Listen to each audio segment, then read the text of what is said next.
이 시간에 귀한 목사님을 우리 교회에 보내주셨는데요. 우리 신홍재 목사님 나오셔서 우리를 살리시는 하나님이라는 제목으로 말씀 증거해 주시겠습니다.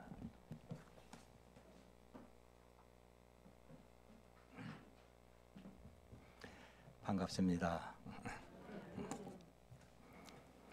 제가 여기 본당에 들어왔을 때 몇 가지 달라진 것을 보고 깜짝 놀랐습니다. 첫째는 영적으로 충만하다고 하는 것입니다. 얼굴 보니까 다 빛나요. 반짝반짝 빛나고 수도 많아지고 숫자도. 왜냐하면 제가 처음 보는 얼굴들이 좀 있거든요. 그리고 지금까지 제가 들은 중에서 찬양을 이렇게 잘하는 데는 여기밖에 없습니다. 또 놀라운 것은 제가 집에서 오면서 어떤 구두를 신어야 편안할까, 그래서 제일 편안한 신발을 신고 왔습니다. 왜 그런 줄 아세요? 저 뒤에서 신발을 벗기가 힘들어가지고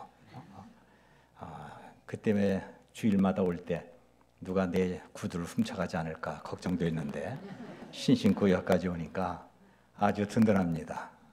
그리고 가장 놀라운 것은 한태식 목사님이 지금 보니까 저보다 젊게 보인다는 겁니다. 여러분 다 건강하시죠? 마음은 편안하시죠?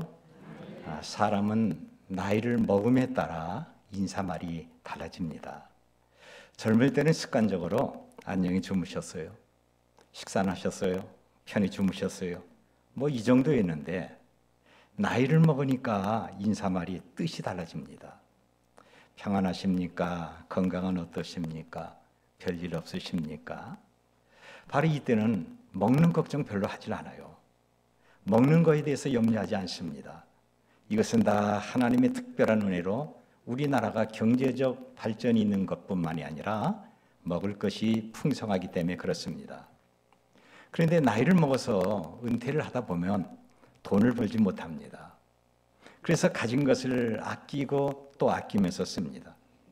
그런데 아무리 아껴도 돈 쓸 곳이 있어요. 사람이 아파서 병원에 가면 돈이 쑥 빠져나갑니다. 이상하게 다른 것은 얼마든지 깎을 수가 있어도 병원비나 약값은 깎지 못하고 달라는 대로 그냥 다 줍니다. 그러면서 돈이 점점 줄어듭니다. 이게 나이 먹은 사람들의 공통된 점입니다. 어디 그뿐입니까? 아주 작고 사소한 일에도 섭섭함을 갖고 화를 내고 잠을 자지 못합니다. 씩씩거리죠. 그러다가 아침에 팔다리에 힘이 없고 머릿속이 띵합니다. 자리에서는 일어나기가 싫고 먹는 것도 귀찮습니다. 누구나 나이를 먹을수록 그만큼 편안해야 되는데 질병이나 죽음에 대한 그 불안과 초조함이 있습니다. 그래서 사람이 나이를 먹으면요 인사말의 뜻이 다릅니다. 건강하시죠? 평안하시죠? 이것이 바로 현실입니다. 여러분 제가 인사를 하겠습니다. 여러분 건강하시죠? 여러분 평안하시죠? 평안과 건강이 단월교회와 이 교회에 출입해서 예배하는 모든 성도들에게 날마다 부활하신 예수님이 함께 하심으로 충만하시길 바랍니다. 특별히 오늘 예배하면서 아픈 부분을 치료해 주시길 바랍니다. 주님은 못 고칠 질병이 없어요. 가장 큰 죽음의 권세를 이기시고 무덤에서 부활하신 예수님은 그만큼 강력한 능력이 있습니다. 그래서 누가복음 5장 17절 보면 병을 고치는 주의 능력이 예수와 함께 하더라 그랬습니다. 오늘 부활하신 예수님이 우리를 고치시고 회복시켜 주셔서 평안한 삶을 사시기를 바랍니다. 엊그제만 해도 찬바람이 우리의 옷차림을 두껍게 했습니다. 봄이 오기가 싫었던지 강원도에 친구가 사는데 눈이 엄청 많이 왔다고 합니다. 그리고 수시로 겨울비도 내렸습니다. 물과 웅덩이마다 꽁꽁 얼었고 시냇물은 말랐습니다. 잎이 없는 나무는 앙상하고 싱그러운 꽃이나 아름다운 그 식물의 모습도 없습니다. 다니는 사람을 보면 이 두꺼운 옷을 입고 몸을 움츠립니다. 완전히 죽음의 땅, 동토의 계절입니다. 언제 봄이 다시 올까? 모든 사람은 봄은 다시 반드시 온다는 것을 알고 있었지만 반면에 따스한 봄을 그만큼 사모하고 기다렸습니다. 그런데요, 어느 날인가 나무에 물이 오르더니 싹이 나기 시작합니다. 그리고 열렸던 땅이 조금씩 갈라지더니 그 틈으로 슬그머니 풀이 돋아나기 시작합니다. 이 비가 오나 싶더니 벌써 개나리가 피고 도시마다 매화 축제, 벚꽃 축제가 한참입니다. 이미 양지 바른 곳에는 목련과 진달래가 피기 시작했고 산과 들에는 나물 캐는 아줌마들이 보이기 시작합니다. 이제 봄이 왔구나 했는데 백화점 가면요, 에어컨뿐만 아니라 여름 상품을 진열해 놓고 있습니다. 참으로 시간이 빠른 거예요. 기다렸더니만 여름이 오는 거죠. 여러분, 우리가 믿는 예수님의 부활이 바로 이런 것입니다. 악한 자들에게 잡히시고 모진 고난을 받으신 후에 십자가에 달려 죽으시고 무덤에 장사됐는데 벌써 3일이 됐습니다. 예수님은 제자들에게 내가 3일 만에 다시 살아나리라 말씀하셨습니다. 그런데 제자들은 그 말뜻을 알아듣지도 못하고 또 알아도 믿질 않았습니다. 그래서 방문을 굳게 잠그고 밖의 동태를 살피면서 이들은 두려워했습니다. 예수님을 십자가에 못 박아 죽인 자들이 이제는 우리를 박해할 텐데 어떻게 해야 될 것인가? 걱정하면서 혹시 예수님께서 말씀하신 대로 살아나지 않았을까 막연한 기대를 합니다. 그런데 예수님이 말씀하신 대로 3일 만에 죽음에서 부활하셨습니다. 예수님의 부활은 너무 확실합니다. 여러분, 죽음에서 예수님은 확실하게 부활하셨습니다.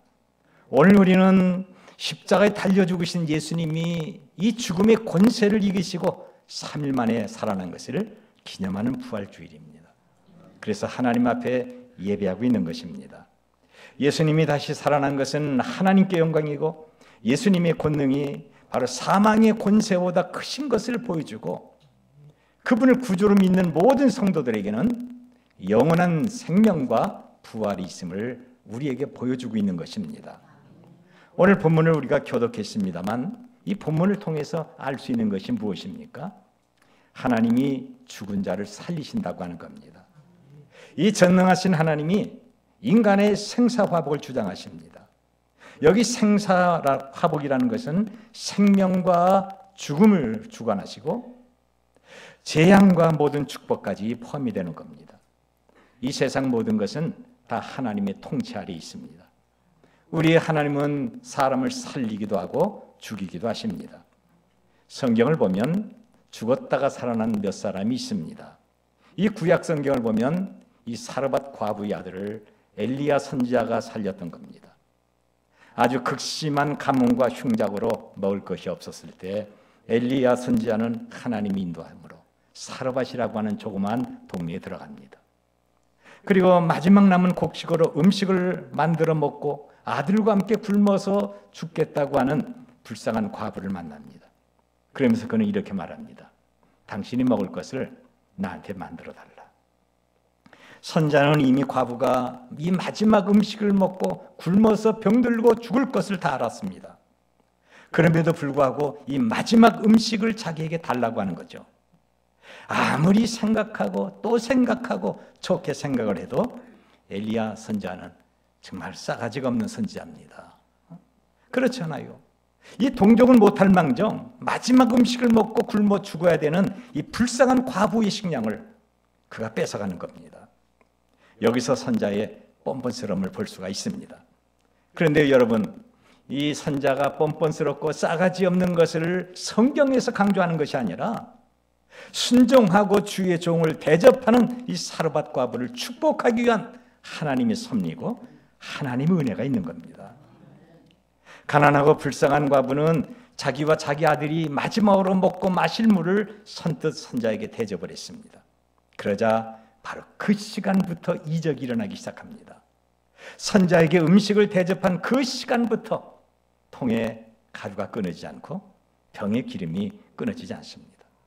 가루를 푸고 또 푸면 어느새 다시 채워지고 기름을 따르면 따를수록 다시 채워지는 하나님의 이적이 나타나게 된 겁니다. 다른 사람들 보면 먹고 마실 물이 없어서 굶고 죽어가는데 이 선자를 대접한 결과 먹고 마실 것이 풍족했습니다. 이것이 하나님의 사랑이고 하나님의 은혜입니다. 그런데 이 아들이 갑자기 죽었습니다. 먹고 살만하니까 아들이 갑자기 죽은 겁니다. 눈앞이 캄캄했습니다. 그런데 이 아들을 엘리야 선자가 하나님 앞에 간절히 기도함으로 살게 만들었던 겁니다. 이것이 성경에서 죽었다 살아난 첫 번째 이적입니다. 엘리야 선자가 죽지 않고 하늘로 올라가자 그의 제자 엘리사가 선자의 사역을 이어받습니다. 그런데 엘리사 선자는 수넴이라고 하는 조그만 동네에 자주 출입을 하게 됩니다. 그런데 이 마을에 이름을 알 수 없는 하나님을 경외하는 어떤 여자가 살았는데 그는 엘리사 선자가 보통 사람이 아니라 하나님의 특별한 사람임을 알아봤습니다. 그래서 언제든지 자기 집에 와서 먹고 마시고 잠을 잘 수 있도록 선자가 살 수 있는 방 한 칸을 만들어 드렸습니다. 그리고 만날 때마다 즐겁게 대접을 했습니다. 이렇게 함으로 하나님을 섬기고 하나님을 기쁘시게 하는 것을 알았던 겁니다. 그런데 이 여자의 아들이 갑자기 아이 머리야 그러면서 죽습니다. 바로 이 여자는 자기가 대접한 선자가 하나님의 사람으로 능력 행할 것을 알고 그를 찾아갑니다.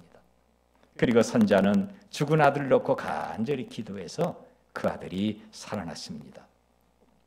여러분, 이렇게 사르밧 과부의 아들이나 수넴 여자의 아들이 살아난 공통된 점은 무엇이냐? 하나님을 경외하고 사랑으로 섬겼던 겁니다. 그래서 이들의 사랑과 접대를 받은 선자가 하나님 앞에 기도함으로 죽었던 아들이 살아난 것입니다. 이런 면에서 여러분은 목사를 아끼고 사랑하고 손대접을 하셔야 됩니다. 그러면 여러분과 그 자녀들이 복을 받습니다. 자, 이렇게 죽었다가 사는 일은 구약 시대만 있는 것이 아닙니다. 신약에 와서 예수님은 바로 세 사람을 살리셨습니다. 예수님이 살리신 것은 나인성 과부의 아들과 회당장 야이로의 딸과 죽은 지 나흘이 돼서 벌써 몸에서 부패되는 냄새가 나는 나사로를 주님이 살리셨습니다. 그뿐 아니라 베드로와 바울 사도가 죽은 자를 믿음으로 기도해서 살렸던 겁니다. 사도 베드로는 선한 일 많이 하다가 죽은 이 다비다의 집에 신방 가서 간절히 기도함으로 생명이 돌아오게 했습니다. 그리고 이 설교 시간에 말씀을 듣지 않고 난간에서 졸다가 떨어져 죽은 유두고가 바로 사도 바울이 주의 이름으로 살게 하셨습니다. 바로 우리는 하나님을 경외하고 예배를 사모하며 존귀하게 여겨야 됩니다. 그리고 목사의 설교를 사모하며 받아야 됩니다.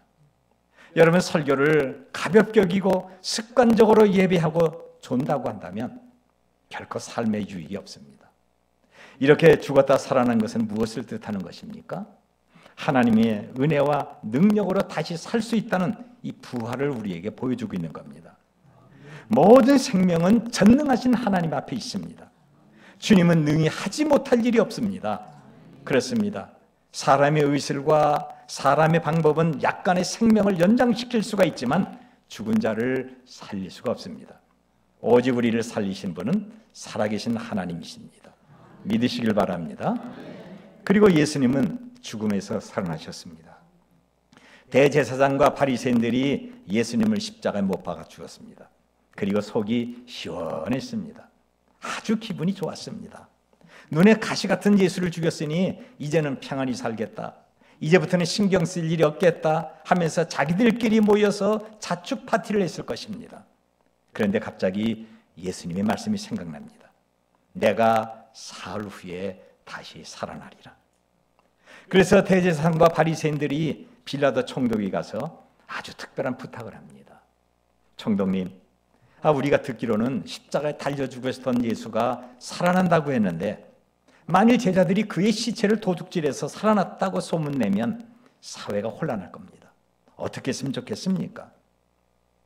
군인들을 좀 동원시켜서 무덤을 지키면 되지 않습니까? 그래서 빌라도 총독이 군인들에게 예수의 무덤을 굳게 지키라고 명령을 합니다. 그런데 예수님이 죽은 지 3일 만에 살아나셨습니다. 아무도 예수님의 그 부활을 막을 수가 없습니다. 이런 면에서 저와 여러분의 부활을 막을 수 있는 것은 세상에 아무것도 없습니다. 막달라 마리아가 예수님의 시신에 받을 그 향유를 가지고 이른 새벽에 무덤에 왔을 때 지진이 일어나 땅이 흔들리고 무덤을 막았던 큰 돌문이 활짝 열렸습니다. 무서워서 떨고 있는 마리아에게 바로 형상이 번개 같고 눈같이 흰옷 입은 천사가 이렇게 말합니다. 십자가에 못 박힌 예수를 너희가 찾는 줄 내가 안다. 그가 여기 계시지 않고 말씀하신 대로 살아나셨다. 와서 그의 누운 것을 보라. 여러분, 예수님은 말씀하신 대로 죽은 지 3일 만에 살아나셨습니다. 예수님의 믿음은 텅 비어 있습니다. 그런데 다시 살아나신 예수님은 어떻게 하십니까? 이 제자들이 무서워서 문을 굳게 잠그고 숨어 있을 때 나타났습니다. 너희에게 책망이 있을지어다. 평강이 있을지어다. 예수님은 제자를 책망하고 야단치고 너희가 이럴 수 있느냐 얼마든지 지적할 수가 있지만 우리 주님은 오히려 평강을 빌었던 겁니다. 그러면서 당신의 손과 발의 못자국을 보여주셨습니다. 특별히 의심이 많았던 도마에게 찾아오셔서 못자국과 옆구리의 창자국을 보여주시면서 도마의 손으로 만져보라고 하시면서 부활을 믿으라고 했습니다. 여러분, 지금 인도 첸나이라고 하는 도시에 성도마교회가 있습니다. 예수님의 제자인 도마가 인도에서 복음을 증거하다가 순교한 바로 그 자리에 교회가 세워지고 그 이름을 성도마교회, 세인트 토마스 처치라고 했습니다. 이 교회 일반인은 결코 들어갈 수 없는 아주 깊숙한 지하실에 조그마한 손가락 하나가 있는데요, 바로 그 손가락이 예수님의 상처를 만진 도마의 손가락이라고 합니다. 썩거나 상하지 않게 방부제로 잘 처리해서 지금까지 원형 그대로 있습니다. 그런데 제가 잘 알고 있던 루터교회 지원상 목사님, 지금 고인이 된 지 오래됐습니다만 이분이 도마의 손가락을 확인하기 위해서 인도에 있는 성도마교회에 갔습니다. 그런데 도마의 그 손가락은 아주 깊숙한 금고에 보관돼서 아무나 가까이 할 수가 없습니다. 그래서 교회를 안내하는 직원에게 많은 돈을 주고 내가 한 번만 잠깐 보겠다 하면서 바로 돈을 주면서 문 입구에 서서 누가 오는지 망을 보라고 합니다. 돈을 받은 직원은 문 밖에서 누가 오는가 망 보기 위해서 그 지하실에서 나갑니다. 이제 지하실에서는 아무도 없는 것을 확인한 목사님은 바로 석회로 방부 처리한 도마의 손가락을 진열장에 꺼내서 이리저리 살펴보는 겁니다. 얼마 후에 직원이 오더니 깜짝 놀라면서 어떻게 이것을 만지느냐 야단치면서 쫓아냈다고 합니다. 저는 지원상 목사님의 이 말을 듣고 그 손을 한참 잡았습니다. 여러분, 예배가 끝나고 여러분이 저와 악수한다면 바로 여러분은 예수님의 몸을 만진 손을 만지는 겁니다. 너무 복잡한데? 여자분들이 제 아내와 악수한다면요, 저보다 한 단계 더 건너뛰어서 예수님을 만진, 도마의 손을 만진, 지원상 목사의 손을 만진, 신홍재 목사의 손을 만진, 정성의 손을 만진 그 손이 되는 겁니다. 이게 맞는지 잘 모르겠네. 저와 제 아내의 손은 보통 흔한 손이 아닙니다. 부활하신 예수님을 본 도마는 나의 주님이시여, 나의 하나님이시여 라고 고백을 합니다. 도마의 외침과 이 고백은 예수님이 죽음에서 살아나는 것을 다시 확인하는 것입니다. 그런데 어디 도마뿐입니까? 부활하신 몸으로 디베라 바닷가에서 고기를 잡는 제자들에게 찾아가서 그물을 배 오른편에 던지라. 그러면 어디라고 말씀하시면서 많은 고기를 잡게 하셨습니다. 그리고 당신을 모른다고 3번씩이나 부인하고 저주한 베드로에게 네가 나를 사랑하느냐? 네가 나를 사랑하느냐? 네가 나를 정말 사랑하느냐? 3번씩이나 물어보셨고 승천하기 직전에 11 제자들에게는 예루살렘을 떠나지 말고 약속하신 성령을 받고 부활의 증인이 되라고 말씀하십니다. 그리고 예수님을 박해하고 믿음으로 사는 그리스도인들을 잡아 불의한 자에게 넘긴 그 사울에게 나타났습니다. 이런 사울에게 부활하신 예수님이 나타나셔서 사울아 사울아 네가 어찌하여 나를 박해하느냐 물으시면서 그의 두 눈을 멀게 하십니다. 이때 사울은 큰 충격을 받고 금식하면서 회개를 합니다. 정말 예수님이 살아나셨구나. 정말 예수님이 하나님의 아들이구나. 이 예수님, 내가 박해하고 반대했던 예수님이 나의 구주시구나. 그분은 정말 죽음에서 살아나셨다. 이런 예수님을 박해하고 스데반을 죽이는 것이 당연하다고 여긴, 그리고 다른 제자를 잡아서 이 대제사장께 넘긴 그런 죄인에게 바로 예수님이 나타나셨던 겁니다. 우리 같으면 당장 저주를 하고 죽게 하거나 아니면 죽을 때까지 어떤 고난을 당하게 만들 것인데, 예수님의 사랑은 그렇지 않았습니다. 그래서 사울은 예수님을 만나자 금식하고 자기의 모든 죄를 회개하고 있는 겁니다. 그러자 예수님은 그의 회개를 받으시고 아내 하나를 지켜서 안수하고 다시 포기했습니다. 여러분, 죽음에서 살아난 예수님이 다시 포기하는 것은 아무것도 아닙니다. 이렇게 해서 사울은 바울이라고 이름을 고친 후에 부활하신 예수님을 증거하기 위해서 각 나라 각 지역으로 복음 활동을 했던 것입니다. 예수님이 다시 사셨습니다. 그 누구도 예수님이 다시 사심을 막을 수가 없습니다. 사탄의 능력이나 죽음의 권세도 예수님의 능력과 생명 앞에서는 아무것도 아닙니다. 예수님은 죽음에서 다시 사셨습니다. 그리고 이것으로 끝나는 것은 아닙니다. 저와 여러분도 마지막에 다시 사는 것입니다. 우리는 부활하신 예수님을 믿음으로 구원을 받았습니다. 그런데 구원받기 전에 저와 여러분의 상태가 과연 어떻습니까? 다시 말하면 예수님을 구주로 믿기 전에 그 상태를 성경은 이렇게 말합니다. 1절을 보니까 그는 허물과 죄로 죽었던 너희를 살리셨도다. 저와 여러분은 허물과 죄로 죽었던 사람이에요. 기진맥진하거나 아니면 혼수 상태에 빠진 것이 아닙니다. 거의 죽을 뻔했다 하는 것도 아니라 완전히 죽었습니다. 전혀 생명이 없었어요. 여기 죽었다고 하는 것은 우리 육신이 죽은 것이 아니라 하나님을 알지 못하는 영적 존재가 됐다고 하는 겁니다. 눈은 있지만 보지 못하는 사람이 맹인이고, 입은 있지만 말하지 못하는 사람이 벙어리고, 이 귀가 있지만 듣지 못한 사람이 귀머거린 것처럼 예수님을 믿고 알기 전에는 자기 생각대로 말하고 자기가 하고 싶은 말을 하고 자기가 원하는 것을 계속 하다 보니까 하나님이 살아계심을 더 알지 못합니다. 이런 사람이 어떻게 예수님을 구주로 믿겠습니까? 이것이 영적인 죽음입니다. 그것은 우리의 허물과 죄로 말미암은 것입니다. 죄의 결과는 영원한 사망입니다. 성경은 이것을 강조하고 있습니다. 2절과 3절을 한번 보겠습니다. 우리 2절, 3절 같이 한 목소리 읽겠습니다. 그때 너희는 그 가운데서 행하여 이 세상 풍조를 따르고 공중의 권세 잡은 자를 따랐으니 곧 지금 불순종의 아들들 가운데서 역사하는 영이라. 전에는 우리도 다 그 가운데서 우리 육체의 욕심을 따라 지내며 육체와 마음이 원하는 것을 하여 다른 이들과 같이 본질상 진노의 자녀였더니.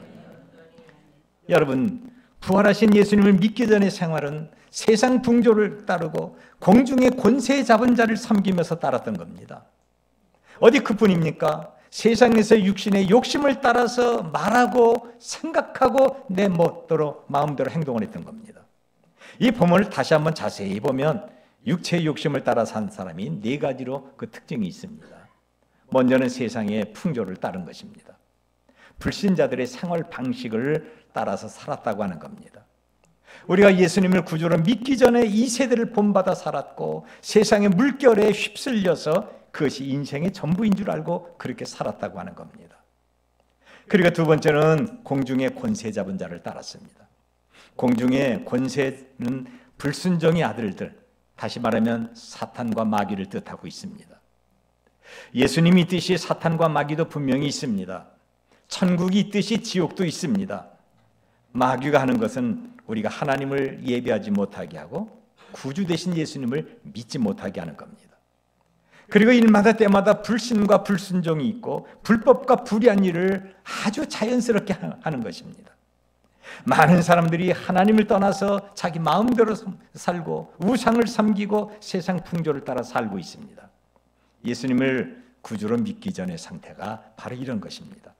당연히 하나님의 심판을 받아야 됩니다. 그리고 세 번째는 뭐냐? 육체와 마음이 원하는 것을 했습니다. 하나님을 무시하고 내 마음대로 살고 내 마음이 원하는 것을 했습니다.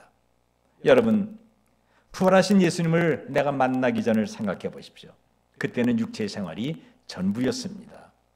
지옥이나 천국을 다 관심도 없었고 오직 현실이 좋았습니다. 내 마음대로 느끼고 내 생각대로 말하고 그렇게 살았습니다.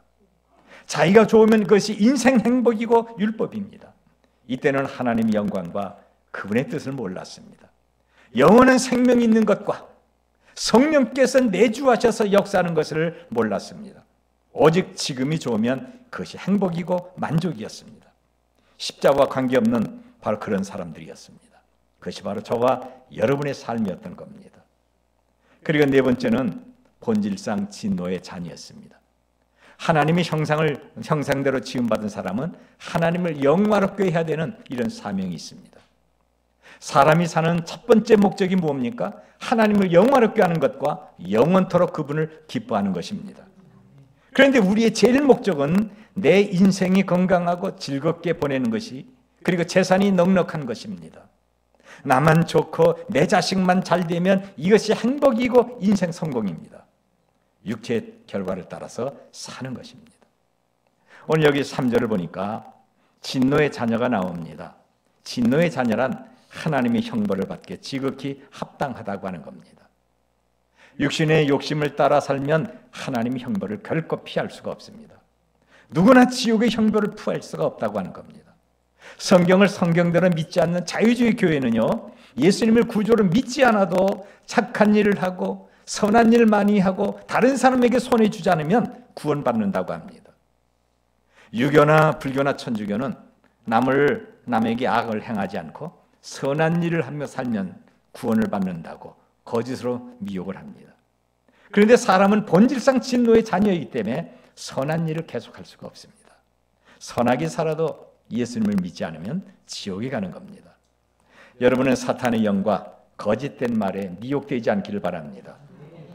제가 다시 한번 분명히 말씀드립니다. 우리의 구원은 예수님을 구주로 믿느냐 안 믿느냐에 달려 있습니다. 내가 신앙을 고백하고 선택한 그 결과로 천국이냐 지옥이나 갈라지는 겁니다. 여러분이 부활하신 예수님을 구주로 믿으면 아멘하도록 하십시다. 더 크게 아멘합시다. 성경은 우리가 아멘하면 하나님이 영광이 된다고 강조하고 있습니다. 예수님이 나의 구주 되심과 예수님이 죽음에서 부활한 것을 믿으면 다시 한번 아멘하도록 하십시다. 우리는 허물과 죄로 죽었던 사람들입니다.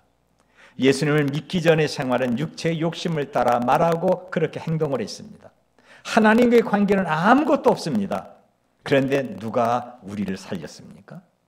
4절과 5절을 보니까 긍휼이 풍성하신 하나님이 우리를 사랑하신 그 큰 사랑을 인하여 허물로 죽은 우리를 그리스도와 함께 살리셨고 너희는 은혜로 구원을 받은 것이라. 예수님은 죽음에서 다시 살리신 그 하나님이 그리스도 안에서 우리를 살려주셨던 겁니다. 그런데 우리의 영혼은, 우리의 구원은 영혼만 있는 것이 아니라 바로 육체까지 더불어 부활하게 되는 겁니다. 허물과 죄로 심판받아야 될 우리에게 구원을 주시는 하나님이 우리 모두를 예수님과 함께 살게 하셨던 겁니다. 이것이 나를 향한 하나님의 은혜고 하나님의 사랑입니다. 우리 가운데 독일의 작가 이 괴테를 모르는 분은 결코 많지 않을 것입니다. 웬만하면 이름은 다 들어서 알고 있을 겁니다. 이 괴테는 그 유명한 파우스트라고 하는 글을 썼습니다. 이 책의 주인공인 파우스트는 세상의 많은 학문과 다양한 기술을 다 습득했어도 마음에 평안이 없습니다. 시리에 빠지고 우울증에 걸렸습니다. 날이 밝아서 눈을 뜨면 그에게는 갈등과 번민이 있었고 잠자리에 들어가면 잠을 이루지 못하고 뒤척입니다. 내가 왜 사는가? 이렇게 살아서 무슨 소용이 있는가? 소망이 없는 삶, 내 인생은 앞으로 어떻게 될 것인가? 이 괴테는 자나깨나 왜 사는가? 왜 사는가? 인생의 해답을 찾지 못하고 방황하다가 자살을 생각하게 됩니다. 내가 많이 배웠어도 소용이 없다. 내가 돈이 많아도 소용이 없다. 내가 경험이 있어도 소용이 없다. 내가 사람들에게 인기가 있어도 소용이 없다. 그렇다면 내가 할 수 있는 것이 무엇인가? Nothing. 아무것도 없습니다. 그래서 소용없는 인생은 더 살 필요가 없다고 하면서 독약을 타서 막 마시려고 하는 그 순간에 멀리서 희미하게 교회 찬송 소리가 들립니다. 예수 다시 사셨네. 이 부활의 찬양을 드는 겁니다. 무덤에 머물러 계신 예수, 새벽 기다렸네. 예수 내주 원수를 다 이기고 무덤에서 살아나셨네.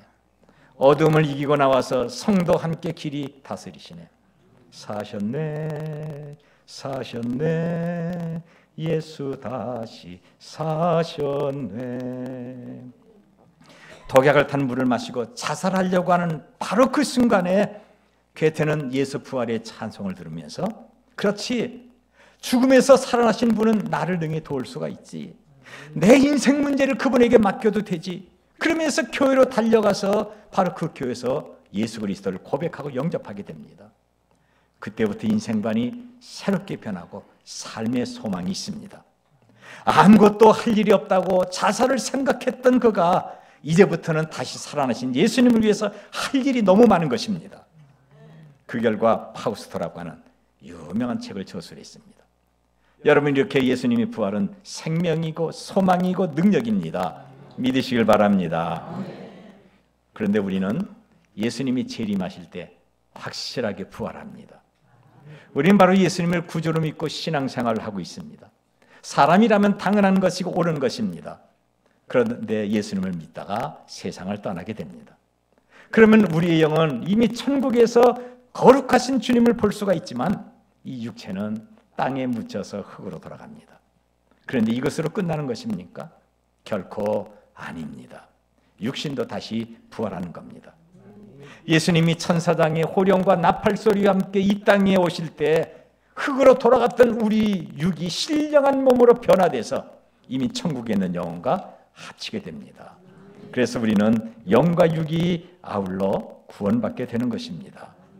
여러분, 우리는 이렇게 신령한 몸, 신령한 영, 신령한 그 삶을 통해서 하나님을 가까이 하셔야 되는 겁니다. 성경에서 죽었다 다시 살아난 사람들은 우리에게 부활이 있다는 것을 보여주신 겁니다. 그런데 그들은 사실 부활이 아니라 다시 죽었습니다. 다시 말하면 영원한 생명의 부활이 아니라 재생한 겁니다. 일시적으로 다시 산 겁니다. 그리고 얼마 후에 다시 죽어서 땅에 묻혔습니다. 이제 우리도 예수님을 믿고 그분의 재림을 기다리다가 이 세상을 떠납니다. 그런데 그것이 끝입니까? 아닙니다. 결코 아닙니다. 성경은 우리에게 영과 육의 부활이 있음을 상세하게 말하고 있습니다. 요한복음 5장 24절 보니까 내가 진실로 진실로 너희에게 이르노니 내 말을 듣고 또 나 보내신 이를 믿는 자는 영생을 얻었고 심판에 이르지 아니하나니. 사망에서 생명으로 옮겼느니라. 여러분, 예수님은 뭐라고 하십니까? 영생을 얻었고 그랬어요. 앞으로 영생을 얻을 것이다가 아닙니다. 예수님을 구주로 믿고 아멘하는 그 순간에 우리의 삶은 영원한 생명으로 바뀌어지게 된 겁니다. 요한복음 11장 25절과 26절 보니까 예수께서 이르시되 나는 부활이요 생명이니 나를 믿는 자는 죽어도 살겠고 무릇 살아서 나를 믿는 자는 영원히 죽지 아니하리니 이것을 내가 믿느냐라고 말씀하십니다. 우리는 죽은 것 같고 사랑하는 사람과 영원한 이별인 것 같지만 아닙니다. 부활이요 생명 되신 예수님께서 영원히 죽지 않게 만드십니다. 고린도전서 15장 42절로 44절까지 보니까 죽은 자의 부활도 그와 같으니 썩을 것으로 심고 썩지 아니할 것으로 다시 살아나며 욕된 것으로 심고 영광스러운 것으로 다시 살아나며 약한 것으로 심고 강한 것으로 다시 살아나며 육의 몸으로 심고 신령한 몸으로 다시 살아나느니 육의 몸이 있은즉 또 영의 몸도 있느니라. 여기서 강조한 것이 뭡니까? 배 썩을 거, 욕된 거, 약한 거 그게 아닙니다. 다시 살아나며 다시 살아나며 말끝마다 다시 살아나는 것을 강조하고 있습니다. 여러분, 바로 예수님이 다시 오시는 그날 우리는 썩지 않고 영광스럽고 강하고 신령한 몸으로 부활해서 다시 사는 것입니다.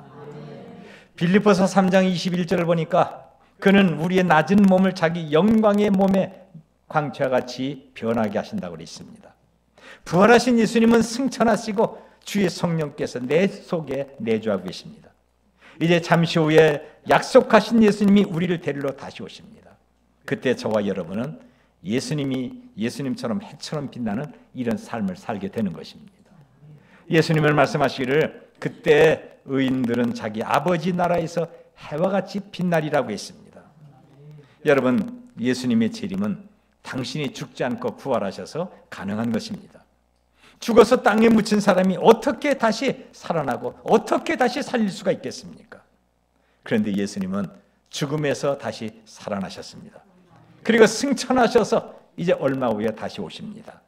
우리는 성령으로 충만해서 다시 오시는 그분을 기쁨으로 맞이하도록 하십시다. 오늘 우리는 하나님을 예배하면서 예수님의 부활을 믿도록 하십시다. 다시 오시는 예수님을 사모하고 기다리도록 하십시다. 나의 부활도 믿도록 하십시다. 저와 여러분과 우리 모든 자손들이 예수님이 다시 오시는 그날까지 예수님의 생명이 내 생명이 되길 바라고 예수님의 부활을 찬양하며 널리 증언하는 부활의 증인들이 되시길 바랍니다. 기도하겠습니다. 자비로우신 아버지, 아버지의 놀라운 은총과 돌보심에 감사를 드립니다.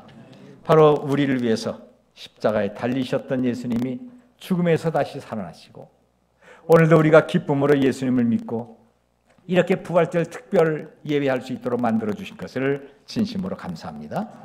내 마음속에 악성과 부패성, 독성 다 제거시켜 주시고 예수 부활의 능력으로 충만케 해 주옵소서.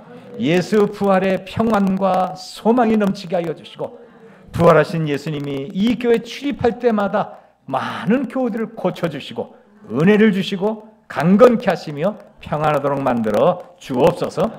이 교회 여호와 하나님의 구름 기둥과 불 기둥으로 가득하게 하여 주시고 들어가도 복을 받고 나가도 복을 받게 하시고 근심 걱정이 있을 때 이 교회에서 주의 이름을 부를 때마다 해결하여 주시옵소서.